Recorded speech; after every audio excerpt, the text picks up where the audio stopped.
Welcome to the exciting and challenging world of American aircraft carriers, where pilots must land their planes on a moving ship at night. This task requires immense skill, bravery, and nerves of steel as pilots fly over the vast, dark ocean with only their skills and instincts to guide them. Despite the intense feeling of loneliness, the pilots must perform their duty as the success of their mission depends on it. Before we delve into the thrilling landing at night, there are a few essential things to note.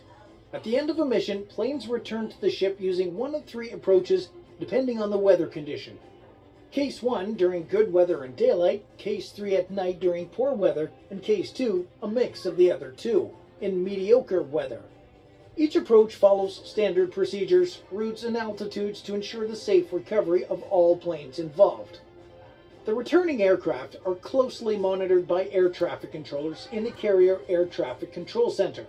These skilled sailors ensure the safe return of all aircraft and possess the same expertise as their civilian counterparts. Interestingly, they are the only personnel on the ship who can give an officer an order that the officer must obey without any consequences. The Carrier Air Traffic Control Center is a crucial part of carrier aviation, ensuring the safe return of all aircraft involved in a mission. Regular flight operations consist of a cycle that lasts approximately 90 minutes and involves 10 to 12 aircraft taking off. At the beginning of each cycle, planes are launched to clear the flight deck, allowing the crew to reposition remaining aircraft for the next recovery. As space is a precious commodity on the carrier, any opportunity to acquire more space is taken quickly and efficiently. Therefore, launching aircraft at the start of each cycle is an essential part of carrier operations. The arresting wires on an aircraft carrier are numbered, with the most aft wire being designated as number 1 and the most forward wire as number 4. The target wire that pilots aim to catch during a landing is known as number 3. Due to its close proximity to the back end of the ship, pilots generally try to avoid number 1 wire. While each pilot is graded on each pass at the ship, catching any of their wires is considered a success given the difficulty of the task. During the landing process, the pilot sets the throttles to full power without afterburner upon hitting the landing area of the deck. This is done as a precaution in case the aircraft fails to catch one of the wires, allowing the plane to have enough power to get airborne again. If the aircraft fails to catch a wire and subsequently gets airborne again, it's known as a bolter. However, if the aircraft fails to catch a wire and doesn't get airborne again, the pilot would need to eject from the airplane. As the margin of error is small during carrier landings, pilots must remain alert and execute the proper procedures to ensure a successful landing. After an attempted landing, aircraft enter the bolter pattern, which is a level oval racetrack pattern above the ship. If the aircraft needs to refuel, the pilot elevates to the tanker pattern located above the bolter pattern. When an aircraft is low on fuel, AirOps designates an airborne tanker to Hawk for the low fuel state aircraft. During nighttime and adverse weather conditions, aircraft initially enter a complex holding pattern called the Marshall Stack. The pattern can be visualized as a stack of pancakes above the ship, with each pancake being a separate pattern. Altitude between patterns is the primary method of separation. To keep track of all the aircraft involved in the operation, the departure and recovery status boards, along with a graphic depiction of the pattern called Mr. Hands, reflect the location of every airborne aircraft in real time. When an aircraft checks in with the Marshall controller in Carrier Air Traffic Control Center, it provides a fuel state and a side number. The term state is used to define how much fuel the aircraft has left, expressed in pounds and shortened to 2 numbers. For instance, if a Hornet with aircraft side number 301 has 6,500 pounds of fuel remaining, the pilot would say 301 state 6.5. Within seconds, the pilot receives instructions on where to hold position behind the ship, which recovery pattern to use, and when to hit the push point. The push point is a critical moment that marks the start of the landing procedure, and pilots must be ready to execute their duties flawlessly. AirOps serves as the nerve center of night flying operations on the aircraft carrier, tracking all planes launched and about to recover on 2 status boards. These boards display critical information such as fuel states, aircraft mission, pilot names, aircraft side numbers, landing attempts, and other important details. To ensure everyone on board has access to this information, it is transmitted through the ship's internal TV system. One channel on the internal TV shows a live view from the landing area looking back towards the stern of the ship, allowing pilots to watch their colleagues landing or use it as a tool to evaluate their own passes. This channel is available in various areas on the ship, including the bridge, air ops, primary flight control where the air boss sits, and all the ready rooms. As a pilot, you're about to face a difficult night landing on the aircraft carrier. The weather conditions are challenging, with a broken layer of clouds at 2,000 feet above the water and scattered layers up to 15,000 feet, as well as nearby thunderstorms. With the closest divert 400 miles away, the carrier is your only option tonight. The sea state has worsened, causing the ship to pitch considerably. If you were to tune into the final control frequency, you would hear landing signal officers shouting "power" to pilots attempting to land. However, it's best to focus on your own landing and stay in your box. As a naval aviator, preparing to land your aircraft on a ship at night requires a great deal of skill and attention to detail. As you cross the push point at precisely 2200, you double-check the time on your watch against the clock in the jet and calmly inform the carrier air traffic control center that you're commencing and have state 6.0, or 6,000 pounds of fuel remaining. You begin your descent toward the ship at what's known as platform altitude, which is 5,000 feet above sea level. Below this altitude is considered a dangerous place to be at night, so the platform call serves as a safety reminder. However, tonight's flight is not clear. Layers of clouds obscure your vision of the other aircraft in front of you, requiring a full instrument approach to the landing. At 10 miles from the ship, you stop your descent at 1,200 feet and report your position to Air Traffic Control Center, who instructs you to stay clean through 10, which helps with spacing the aircraft. You hold off on configuring your aircraft for landing until just before you reach 8 miles from the ship, which is indicated by the TACAN display. Then, you quickly run through the landing checklist, lowering the landing gear, flaps, and a resting hook. You double-check all the settings and note your fuel state. At this point, you're 6 miles away from the ship and only have less than 2 minutes until your first pass. As the pilot approaches the carrier for landing back on the ship, air ops is getting tense. There are currently 3 aircraft that have had trouble catching the wire and have bolted due to the ship pitching up and down in the rough seas. There are 2 in the bolter pattern, and the other has been sent to rendezvous with an airborne tanker to refuel because his fuel state was too low to make another pass. The decision was made by Air Ops in consultation with the squadron representative.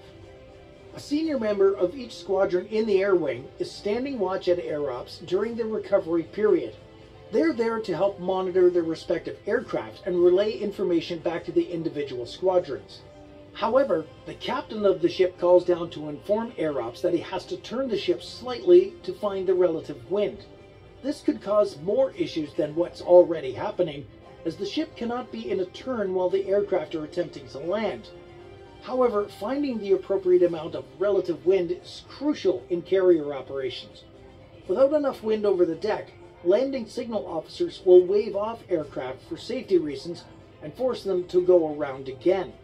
Sometimes the ship will chase the wind incessantly. As you approach the ship, your aircraft's ILS, or Instrument Landing System, picks up the bullseye signal, which provides glide slope, azimuth, and elevation signals to your heads-up display, guiding you to a good start position. This is where you're on center line, intercepting the glide slope about 3/4 of a mile behind the ship at 360 feet above the water, descending at a controlled rate of 650 to 750 feet per minute and on speed. The ACLS system locks onto your aircraft to help you get into this position, while the ILS system only provides one-way communication. Making timely corrections to the rate of descent is essential, as the runway in front of you is a moving target. Once you're 3/4 of a mile from the ship, control of your aircraft is handed over to the landing signal officers, who are positioned on either side of the landing area. At this point, it's critical that you're in a good start position to increase your chances of a successful landing. As you approach the carrier for landing, the pitching deck caused by the rough seas makes it difficult to determine your position using the glide slope indicator, or meatball. Instead, you rely on the landing signal officers, who will give you a verbal feedback via radio calls. The carrier itself is massive, but even the largest swells don't usually affect it. However, tonight, the swells are causing the stern of the ship to rise and fall dramatically. This makes it hard to focus on a fixed object and can be disorienting.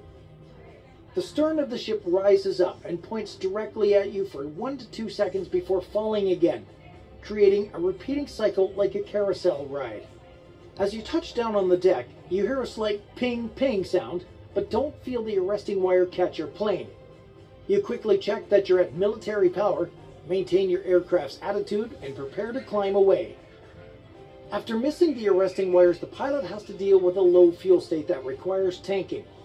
Departure control is notified of the situation, and the pilot continues to fly the wave-off bolter pattern until departure provides steering directions to the tanker. Due to adverse weather conditions, the tankers are flying above the clouds, making it difficult to spot and reach them.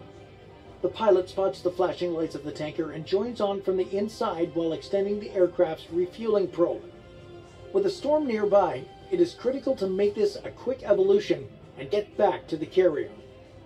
On board the carrier, the tension is mounting as the ship is having difficulty finding a calm sea state, resulting in missed arrestments. The air wing representatives in air ops are becoming increasingly frustrated, and there's another bolter. The train is slowly wrecking, and the situation is becoming more intense. The Carrier Air Traffic Control Center hooks you back into the direction of the ship with a steering vector. It's time to repeat the process.